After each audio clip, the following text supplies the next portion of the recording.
आप सभी लोगों के अपने चैनल राठौर एजुकेशन पॉइंट में बहुत बहुत स्वागत है। अगर आप भी जा रहे डॉक्यूमेंट वेरिफिकेशन करवाने तो किन किन बातों का ध्यान रखना है, क्या गलती नहीं करनी है और डॉक्यूमेंट कौन कौन सा लगेगा। कुछ स्टूडेंट का सबसे ज्यादा डॉट यही है कि सर मैं बीए पार्ट 1 में हूं, बीए पार्ट 2 में हूं, मेरा बीए कंप्लीट हो गया है, मेरा सीएलसी एसएलसी कौन सा लगेगा, सीएलसी एसएलसी क्या है सर, टीसी किसको लगेगा सर। बहुत ज्यादा डॉट है सर। तो आप इस वीडियो को पूरे अंत तक देखिएगा, सारा डॉट क्लियर कर दूंगा डॉक्यूमेंट वेरिफिकेशन को लेकर। डॉक्यूमेंट क्या क्या लगने वाला है और आय जातीय आवासीय कितना पुराना तक चल सकता है और जातीय आवासीय आय नहीं है सर। और अब हम लोग कैसे बनवाए सर, ऑनलाइन करेंगे सर तो तुरंत नहीं देगा, 1 सप्ताह लगेगा और अभी हमें तुरंत डॉक्यूमेंट की आवश्यकता है। और अगर कोई डॉक्यूमेंट नहीं है तो उसका उपाय क्या है। मतलब इस प्रकार के जो भी डॉट आपके मन में ख्याल आ रहे हैं सारे डॉट क्लियर करूंगा, एक ही वीडियो में सारे डॉट क्लियर कर दूंगा आपका। सबसे पहले क्या क्या डॉक्यूमेंट लगेगा ये जरूरी है सर। देखिए सबसे पहले मैं एक एक कर करके शॉर्टकट में बताता हूं। कैसे बताता हूं, शॉर्टकट में बताता हूं। देखिए सबसे पहले तो आपके पास 10th और 12th का मार्कशीट और एडमिट कार्ड सब लेकर जाओ, ठीक है। मार्कशीट लगेगा आपको, बस इतना ही लिख दूं काफी है। और एडमिट कार्ड जो भी है सब ले लो, ठीक है। प्रोविजनल सर्टिफिकेट जो भी है प्रोविजनल वगैरह सब उठा लो। दूसरा सर जी, दूसरा डॉक्यूमेंट लगेगा आपको पारा मेडिकल का, जो आपने फॉर्म भरा था तो पार्ट ए और पार्ट बी को भर लो, ठीक है। इसको निकाल लो, ये निकलेगा कहां से, बीसीसी के साइट से इसको निकालो और इसको भर के ले जाना है, ठीक है। बीसीसी के साइट से निकाल के इसको फॉर्म फिल करके ले जाना है। दूसरा सबसे इंपॉर्टेंट है सर तीसरा, अलॉटमेंट लेटर। बस मैं शॉर्टकट में लिख रहा हूं, अलॉटमेंट लेटर भी आपको डाउनलोड कर लेना है जो आपको सीट अलॉट हुआ है। तीसरा, चौथा चीज क्या लगेगा सर, चौथा रैंक कार्ड लगेगा। बहुत सारे लोगों ने रैंक कार्ड को क्या किया है, क्या स्क्रीनशॉट करके रख ले हैं। अरे भैया तुम सबसे पहले प्रिंट आउट निकलवा लो, साइट पे मिलेगा, ठीक है। पांचवा सर जी आपको लगेगा चॉइस फिलिंग का पीडीएफ, जो आपने कॉलेज चुना है। सब डॉक्यूमेंट रेडी करो और बताएंगे कि अगर डॉक्यूमेंट नहीं है, भुला गया है, सारा डॉट क्लियर करेंगे। वीडियो को अंत तक देखना बस। छठा सर जी रैंक कार्ड लगेगा, चॉइस फिलिंग का पीडीएफ लगेगा, अलॉटमेंट लेटर। और फिर छठा सर जी बायोमेट्रिक कैसे भरना है मैंने बताया है, बायोमेट्रिक और उसी में होता है चेक स्लिप, तो ये भी लगेगा बायोमेट्रिक और चेक स्लिप। ये कहाँ पे मिलेगा सर, तो ये आपको वेबसाइट पे मिल जाएगा या फिर मैं व्हाट्सएप चैनल और टेलीग्राम पे डाल दिया हूँ, जाके डाउनलोड कर लो। चलिए सातवां सर जी, सातवां डॉक्यूमेंट क्या लगेगा सर, 6 हो गया ना, 7वां डॉक्यूमेंट क्या लगने वाला है हमारा। सातवां डॉक्यूमेंट क्या लगेगा अगर देखा जाए तो सातवां एडमिट कार्ड लगेगा, पारा मेडिकल का एडमिट कार्ड लगेगा, एडमिट कार्ड पारा मेडिकल का, ठीक है। और फिर आठवां क्या लगेगा सर, आठवां क्या लगेगा, पारा मेडिकल का एडमिट कार्ड हो गया आपका, सीट अलॉटमेंट हो गया, रैंक कार्ड हो गया, part A part B form हो गया, चॉइस फिलिंग हो गया, बायोमेट्रिक हो गया, 10th 12th का मार्कशीट हो गया। और फिर आपको सीएलसी एसएलसी, इसमें सबसे ज्यादा डॉट है। देखो भाई अगर तुम स्कूल से 10th 12th किए हो तो तुम्हारे पास स्कूल लिविंग सर्टिफिकेट होगा, और अगर तुमने कॉलेज किया है, कॉलेज से किया है 12th क्लास तो कॉलेज लिविंग सर्टिफिकेट लगेगा। और बहुत सारे स्टूडेंट का सर ये तो मेरा जमा है क्योंकि बीएससी कर रहे थे, बीए पार्ट 1 में, बीए पार्ट 2 में, बीए पार्ट 3 में, तो सारे डॉक्यूमेंट जाके अपने कॉलेज से ले लो। और अगर तुम्हारा बीए कंप्लीट हो गया या बीए में हो तो वहां से तो फिर सीएलसी एसएलसी मिलेगा नहीं, आपको ट्रांसफर सर्टिफिकेट ही मिलेगा, टीसी मिलेगा। तो आपको फिर एसएलसी या सीएलसी नहीं लगेगा, आपको फिर लगेगा टीसी, ट्रांसफर सर्टिफिकेट ही देंगे ना वहां से, तो ट्रांसफर सर्टिफिकेट ले लेना है। और अगर आपके पास सीएलसी एसएलसी है तो उसको ले लो, मतलब तीनों में से कोई भी है तो काम चलेगा, ठीक है, काम चल जाएगा, कोई दिक्कत नहीं है। आगे देख ले, जातीय आवासीय आय, ये सर जातीय आवासीय और आय याद रखिएगा, आय ये ध्यान में रखिएगा। जातीय आवासीय और आय ये 1 साल तक चल जाएगा, ठीक है। 1 साल तक है तो कोई दिक्कत नहीं है, 1 साल से पुराना हो गया है तो कोशिश करो कि अपडेट करवा लें, ठीक है, अपडेट करवा लो। और हो सकता है किसी का 2-3 साल हो गया है और अब तो समय भी नहीं है सर, आज 8 नवंबर हो गया, कल से डीवी है, तो ऐसे लोग ऑनलाइन कम से कम कर लो और ऑनलाइन करके रिसीविंग ले लेना है। और तुमको क्या वहां पे करना है, सुनो मेरी बात को ध्यान से, तुमको रिसीविंग नहीं दिखाना है, तुमको ये भी नहीं बोलना है कि मैं कुछ कर लिया हूं, बस जाके तुम पुराना वाला दिखा दो, 1.5 साल पुराना है दिखा दो। अगर वो मान गए, कुछ नहीं बोले, हो गया काम, ठीक है। और अगर वो बोलेंगे कि ये तो बहुत पुराना है, तो बोलना सर पुराना है तो मैंने ऑनलाइन कर दिया है सर, बट मेरे पास रिसीविंग भी है, बोलना कि मैंने ऑनलाइन कर दिया है, मेरे पास रिसीविंग भी है, रिसीविंग लेकर जाना, रिसीविंग भी है सर, तो मुझे 18 जो भी है 18, 20 तारीख 22 तारीख को मिल जाएगा सर, तो मैं फिर बाद में जमा कर दूंगी या कर दूंगा, ठीक है, कोई इशू नहीं होगा आपको।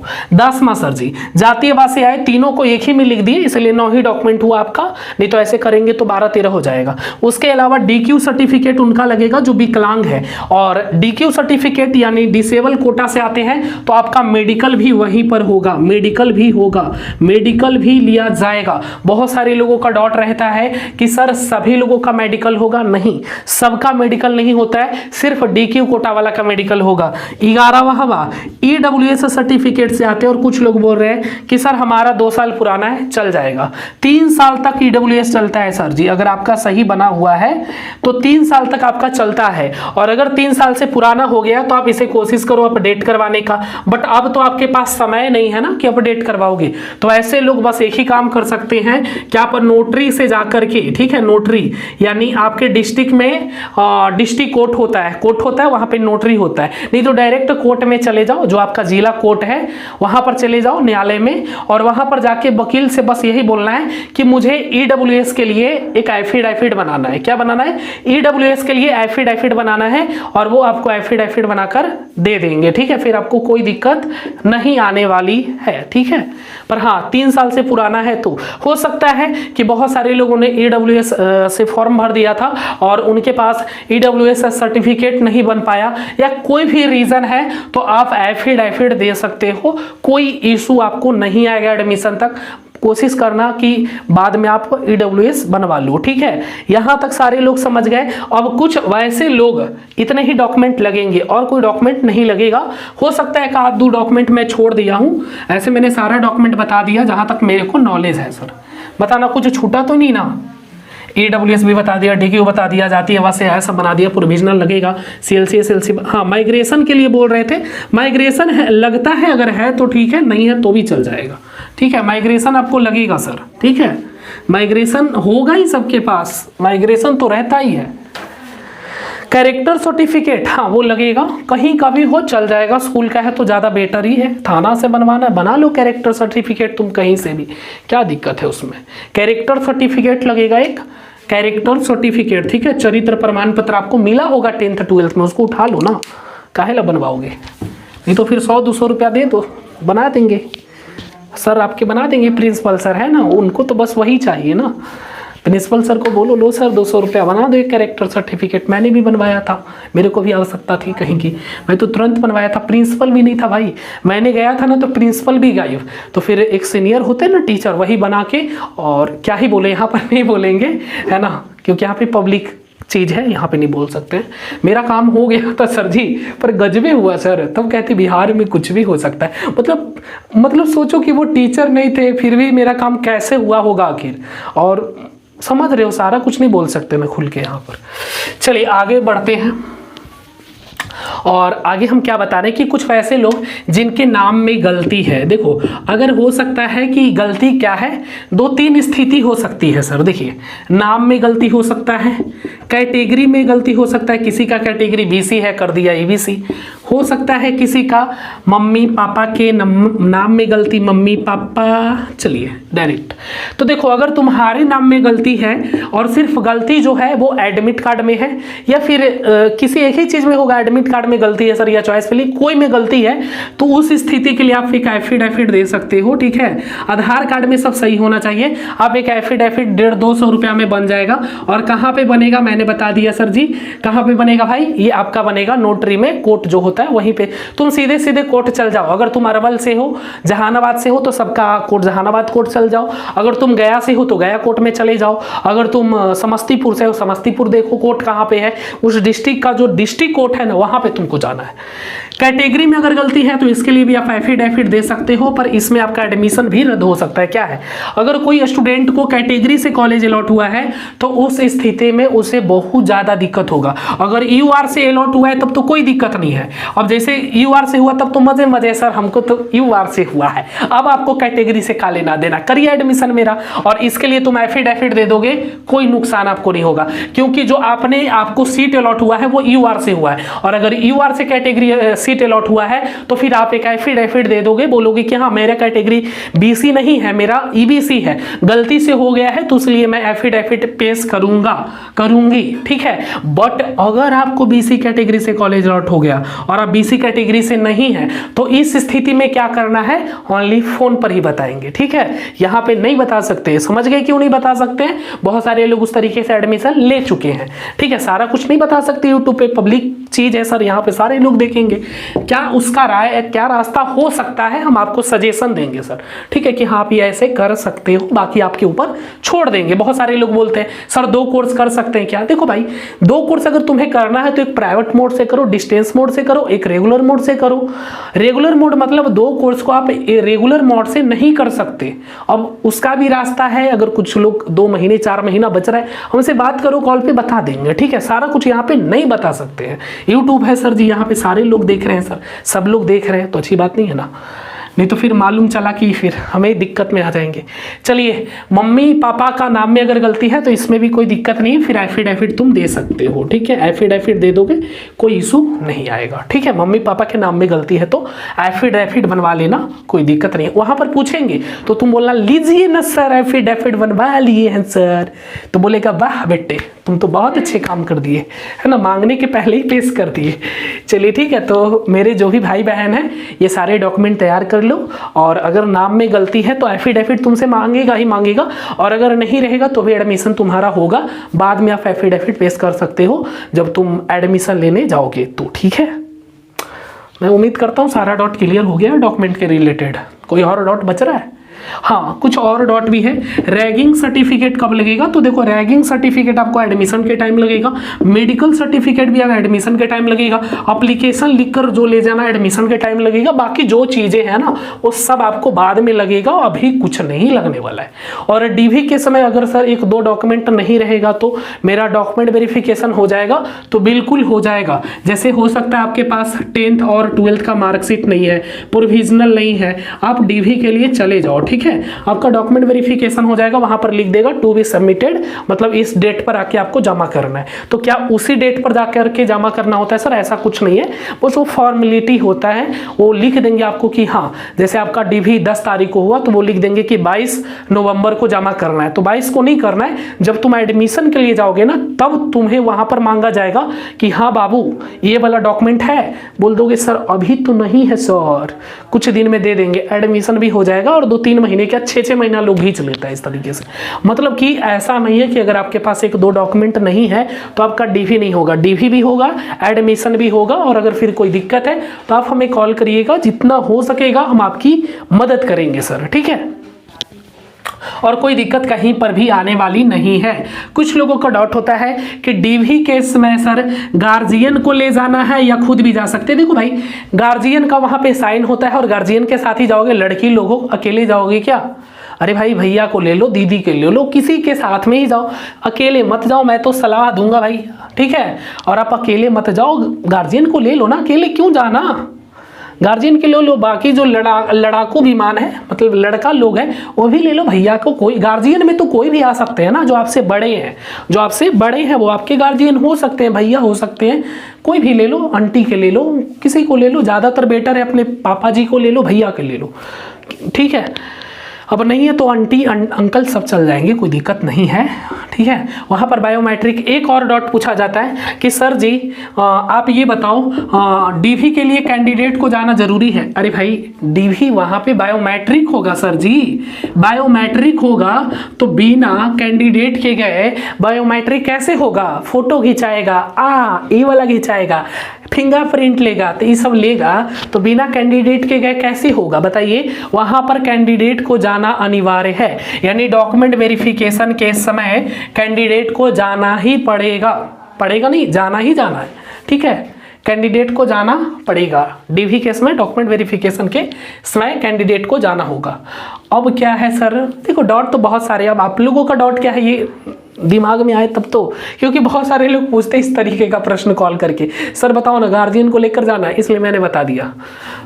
और क्या डॉट आ सकता है, डीवी बायोमेट्रिक, और क्या डॉट आ सकता है, हाँ डीवी के समय पैसा भी लगता है क्या, डॉक्यूमेंट वेरिफिकेशन में आपसे 1 रुपया भी मांगा नहीं जाएगा, ठीक है, 1 रुपया कहीं नहीं देना है सर, लगता ही नहीं है, मांगेंगे भी नहीं और देना भी नहीं है, ठीक है। डीवी यानी डॉक्यूमेंट वेरिफिकेशन में कोई फी कोई पैसा नहीं लगता है। अब कुछ लोगों का डॉट है कि सर डॉक्यूमेंट वेरिफिकेशन होते समय ही एडमिशन हो जाएगा, तो जी नहीं, कुछ बातें और हैं जो मैं बताने की कोशिश करूंगा। मैंने बोला ना इस वीडियो को तुम देख लिए ना, पूरे YouTube पर ऐसा वीडियो तुमको नहीं मिलेगा, ढूंढने से भी नहीं मिलेगा। एक ही वीडियो में आपके सारे डॉट क्लियर कर दूंगा मैं, हर प्रकार का डॉट इस वीडियो में मैं क्लियर कर दूंगा सर। बस इस वीडियो को पूरे अंत तक सिर्फ आप देखो ना, पूरे डॉट क्लियर कर दूंगा।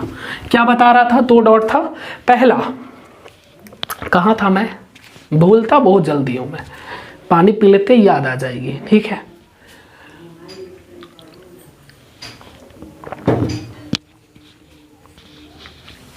मुंह फर गया भाई मेरा भी। देखो क्या बता रहे थे, देखो ना हम भूल जाते भाई, क्या बता रहे थे, अब याद भी नहीं आ रहा है ना, क्या ही बता रहे थे। देखो देखो तुम लोग जाना नहीं, बस बने रहना, याद आ जाएगा। क्या ही बता रहे थे भाई, डीवी केस में पैसा नहीं लगता है, सही बात है। अरे बता क्या रहे थे, हाँ डीवी केस में किसका डॉक्यूमेंट जमा होगा, 1 डॉट ये बता देते हैं। ओरिजिनल, देखिए कुछ लोगों का डॉट होता है कि सर डीवी केस में ओरिजिनल लगेगा या 2 कॉपी लगेगा। तो देखिए जो डीवी होता है ना, डॉक्यूमेंट वेरिफिकेशन होता है ना, उसमें आपका ओरिजिनल डॉक्यूमेंट लगेगा, ओरिजिनल डॉक्यूमेंट्स लगेगा, ठीक है। और एक चीज ध्यान रखना, जो लोग भी फ्रीज किए हो ना, जो लोग भी फ्रीज किए हो भैया एंड दीदी लोग मेरे, है ना, मेरे छोटे बहना छोटे भाइयों, है ना, और मुझसे कुछ बड़े भाई भी होंगे, बड़े दीदी भी होंगे, तो सारे लोगों के लिए है कि आप लोग 5 कॉपी कर लेना, ठीक है। क्योंकि 2-2 कॉपी, 2 से 3 कॉपी जो है ना, वो आपको एडमिशन के टाइम लगेगा, और बाकी आपका जो ओरिजिनल डॉक्यूमेंट है वो जमा हो जाएगा आपका डीवी के समय। तो फिर आपके पास तो डॉक्यूमेंट होगा ही नहीं, डॉक्यूमेंट तो होगा ही नहीं। और अगर तुम्हें कोई डॉक्यूमेंट की आवश्यकता पड़ती है तो तुम्हारे पास कम से कम 2 कॉपी तो है, अरे 2 कॉपी तो रहेगा, कम से कम 2 कॉपी तो तुम्हारे पास है, तुम उससे काम चला लोगे। और अगर तुमने सारा डॉक्यूमेंट जमा कर दिया डीवी के समय, तो एडमिशन के समय फिर क्या करोगे सर, तो एडमिशन के समय टेंशन नहीं लेना है। अब जो जमा कर दिया उसका उपाय यही है कि जो भी डॉक्यूमेंट होता है ना वो आपके कॉलेज में चला जाता है, ठीक है। तो जब तुम कॉलेज में जाओगे तो वहां पर बोलोगे सर हम सब डॉक्यूमेंट जमा कर दिए, हमारा भी जो कोई डॉक्यूमेंट नहीं है। बोलेंगे ठीक है टेंशन नहीं लो, तुम्हारा डॉक्यूमेंट हम सब वहां पर बोलेंगे कि जाओ इसका सब 2-2 को कॉपी करा के लाओ। तो पहले से ही करवा लोगे तो ज्यादा बेटर है ना, पहले ही बता दिया हूं मैं आपको। और सुनो सर जी, और क्या बता रहा था, कुछ लोगों का और डॉट रहता है सर जी, और जो लोग अपग्रेशन किए हैं ना, ध्यान रखना, जो लोग अपग्रेशन किए हैं उनका डॉक्यूमेंट ओरिजिनल चेक करके एक स्लिप दे देगा, स्लिप दोनों को मिलेगा, फ्रीज वाले को भी मिलेगा, अपग्रेशन वाले को भी मिलेगा। और जो लोग भी अपग्रेशन किए हैं ना, उन्हें ओरिजिनल डॉक्यूमेंट जमा नहीं करनी है। कभी कभी क्या होता है कि रख लेते हैं गलती से, गलतफहमी में, तो आपको अपग्रेशन वाले हैं तो ओरिजिनल डॉक्यूमेंट सारा चेक करवा के बोलना कि सर दे दीजिए मेरा ओरिजिनल डॉक्यूमेंट, क्या कि हमारा सेकंड राउंड में भी डॉक्यूमेंट वेरिफिकेशन करवाना है, दे ही देंगे, गलतफहमी से छूट जाता है भाई। चलिए और देखिएगा, कुछ लोगों का डाउट होता है कि सर जो हमारा डॉक्यूमेंट जमा हो गया और हो सकता है कि बिहार पुलिस के रिजल्ट आया और बिहार पुलिस वाला में हमारा रिजल्ट हो गया, तब हमारा सब डॉक्यूमेंट की अब जरूरत है, अब क्या करेंगे। तो इस स्थिति में, या हो सकता है कहीं पर आपको नौकरी लग गया और वहां पर आपको कहीं पे डॉक्यूमेंट वेरिफिकेशन के लिए जाना है, तो वहां पर तो ओरिजिनल लेके जाना पड़ेगा। तो उस स्थिति में जो कॉलेज आपको अलॉट हुआ है, जहां वहां पर तुम पढ़ाई तो करते ही रहोगे, तो तुमको एक एप्लीकेशन लिखना है, और जैसे तुम्हारा कहीं पे जॉब लगेगा तो तुम्हारे पास तो सारा मतलब कि होगा ना कि हाँ मेरे को इस तारीख पर यहाँ पे इस कॉलेज में इस रिपोर्टिंग सेंटर पे जाके डीवी करवाना है, उसका तुम 2 कॉपी लोगे, अपने प्रिंसिपल को एक एप्लीकेशन लिखोगे कि मुझे जैसे तुम्हारा डीवी देखो बता देता हूँ भाई, मैं सब डॉट क्लियर ही कर देता हूँ। जैसे तुम्हारा डीवी मान लो कि फरवरी में है, 4 फरवरी से लेकर के 8 फरवरी तक, तो तुम एप्लीकेशन लिखोगे हम अपने प्रिंसिपल के पास और लिखोगे कि मुझे ओरिजिनल सारे डॉक्यूमेंट 4 फरवरी से लेकर के 10 फरवरी तक देने का, मतलब एप्लीकेशन में क्या लिखाता है, जो सेवा में श्रीमान सारा कुछ लिख दो, कर्ज का भारी रहम हो गया, ठीक है। और ओकर बाद फिर क्या करना है सर जी, उसके बाद सारा अटैच कर देना है जहां तुम्हारा रिपोर्ट। ऐसे थोड़ी दे देगा, आप जाके बोलिएगा सर ओरिजिनल डॉक्यूमेंट दीजिए ना, तो ऐसे थोड़ी दे देंगे। कारण रीजन क्यों दे, तो बोला नौकरी लग रहा है सर, इधर पता नहीं कब नौकरी लगेगा, उधर लग रहा है सर, सेटिंग करवा ली है सर, होने वाला है नौकरी, तुरंत तुमको डॉक्यूमेंट दे देंगे सारा। और हाँ, पर तुम्हें 10 फरवरी के बाद सारा डॉक्यूमेंट ले जाकर फिर से पुनः जमा करना पड़ेगा कॉलेज में। मतलब वहां पर तुम कहोगे कि 4 फरवरी से लेकर के 8 फरवरी तक मेरे डॉक्यूमेंट सारे ओरिजिनल देने का कष्ट करे, और मैं इसके लिए सदाबहार वगैरह वगैरह, नहीं तो मैं फॉर्मेट ही भेज दूंगा ना, मिल जाएगा, ठीक है। और उसके बाद डीवी करवा के, और मैं पुनः 10 फरवरी को लिखोगे, मैं पुनः 10 फरवरी को जैसे लिया हूं, जिस प्रकार से सारा डॉक्यूमेंट लाकर मैं आपको सुपुत्र कर दूंगा, ठीक है। फिर सारा डॉक्यूमेंट उनको दे दो, तुम्हारा तो डीवी हो गया। अब वेट करो मेरिट लिस्ट का, क्योंकि मेरिट लिस्ट भी तो जरूरी है। मालूम चला कि डीवी हो गया, मेरिट लिस्ट में छाड़ दिया, और मेरिट लिस्ट में नौकरी लग जाएगा तो मिठाई उठाई लेकर जाओ, लीजिए सर नौकरी हो गया, वहां से सब डॉक्यूमेंट ले लो, अपना काम खत्म। और नहीं हुआ तो कहना क्या करे सर, हमें अपनों ने लूटा, गैरों में कहाँ दम थी। चलिए ठीक है, तो इस प्रकार से आप अपना डॉक्यूमेंट भी ले सकते हैं ओरिजिनल, पर ऐसे ही नहीं ले सकते, रीजन होना चाहिए। आप बोलोगे देखे ना मार्कशीट देखेला मांग रहे, अगुआ उगुआ मांग रहे, तो बोलेंगे सर कि अरे अगुआ मांग रहा है तो 2 कॉपी नहीं रख ले है, अगुआ के दिखाओ कि हम मैट्रिक में 436 नंबर लाए थे, है ना, तिलक बढ़ेगा। ऐसे भी नंबर पर तिलक उलक नहीं बढ़ेगा, ठीक है। चलिए बाकी दिखाने के लिए तो अपना 2 कॉपी रखिए, नौकरी उकरी लगेगा कहीं तो फिर डीवी वगैरह मिल जाएगा। बाकी तो हम है हमेशा के लिए, नंबर सेव करके रखिए, कॉल करिए, बाकी जो भी होगा मदद करते ही हमेशा, और आगे भी करेंगे। धन्यवाद।